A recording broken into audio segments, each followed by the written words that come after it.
যশোরের শার্শায় উলসী খাল খনন কর্মসূচির উদ্বোধন করেছেন প্রধানমন্ত্রী তারেক রহমান। খাল খনন ছাড়াও আরও বেশ কিছু প্রকল্পের উদ্বোধন করার কথা রয়েছে। সরকার গঠনের পর এটি প্রধানমন্ত্রী তারেক রহমানের প্রথম যশোর সফর। ঢাকা থেকে রওনা হয়ে সকাল 10:15টার দিকে যশোর বিমানবন্দরে পৌঁছান প্রধানমন্ত্রী। এরপর দিনের প্রথম কর্মসূচি উলসী জগন্নাথপুর খাল পুনর্খনন কাজের উদ্বোধন করেন এবং শার্শা উপজেলার উদ্দেশ্যে তিনি যান। যশোর মেডিকেল কলেজের 500 শয্যার হাসপাতালের ভিত্তিপ্রস্তর স্থাপন ও যশোর ইনস্টিটিউট পাবলিক লাইব্রেরি পরিদর্শন ও বিকেলে জেলা বিএনপির জনসভায় ভাষণ দেবেন তারেক রহমান। সরকার প্রধানের সফর ঘিরে ব্যানার ফেস্টুনে ছেয়ে গেছে পুরো শহর। জেলা বিএনপির আয়োজনে যশোর ঈদগাহে শেষ হয়েছে মঞ্চ তৈরির প্রস্তুতির কাজ। এই মুহূর্তে যশোরের শার্শার উলসী ইউনিয়নে আছেন সহকর্মী ইমরুল হাসান। সরাসরি যাব তার কাছে। যশোর সদর আসনের এমপি উনি অনুষ্ঠান পরিচালনার জন্য উঠেছেন। হয়তো অল্প কয়েকজন বক্তা বক্তব্য রাখবেন। শহীদুদ্দিন চৌধুরী এনি, পানি সম্পদ মন্ত্রী ফরহাদ হোসেন আজাদ, স্থানীয় সরকার প্রতিমন্ত্রী, ওনারা তারেক রহমানের সাথে স্টেজে রয়েছেন। একেবারে খুবই একটা ছোট স্টেজ এখানে করা হয়েছে। শুধু সমাবেশ, এখানে অসংখ্য মানুষ হাজির হয়েছেন। বেশিরভাগই আমরা দেখতে পাচ্ছি যে স্থানীয় যে সাধারণ মানুষ যারা এই প্রকল্পের সুবিধাভোগী হবেন, অর্থাৎ এই খালটি পুনর্খননের ফলে তাদের যে ফসলি জমির আবাদের যে অসুবিধা ছিল সেটি একটি সমস্যার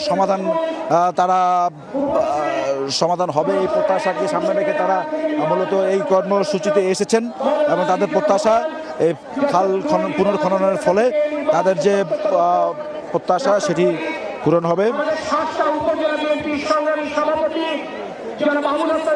কিছুক্ষণের মধ্যে প্রধানমন্ত্রী তারেক রহমান বক্তব্য রাখবেন। আজকে ব্যস্ত একটি কর্মসূচি নিয়ে উনি যশোরে এসেছেন। এটি তার প্রথম কর্মসূচি। উলসী খাল ইতিমধ্যে উদ্বোধন উনি করেছেন। কিছুক্ষণ পর এখানে উনি সদী সমাবেশে বক্তব্য রাখবেন। এখান থেকে উনি যাবেন যশোর শহরে। ওইখানে যশোরে নির্মাণাধীন একটি 500 শয্যার হাসপাতাল, মেডিকেল কলেজ হাসপাতাল, সেটি উনি উদ্বোধন করবেন। তারপরে পাবলিক একটি লাইব্রেরি রয়েছে, সেটি পরিদর্শনে যাবেন। সার্কিট হাউসে কিছুক্ষণের জন্য বিরতি দিয়ে বেলা 3:30টায় ওনার যে জনসভার আয়োজন করা হয়েছে যশোরের ঈদগাহ মাঠে, সেই জনসভায় উনি অংশ নেবেন এবং সব কর্মসূচি শেষে উনি সন্ধ্যার পরে ঢাকার উদ্দেশ্যে বাংলাদেশ বিমানের যে নিয়মিত ফ্লাইটে উনি যশোর এসেছেন, সেই একটি নিয়মিত ফ্লাইটে উনি ঢাকা ফেরত যাবেন।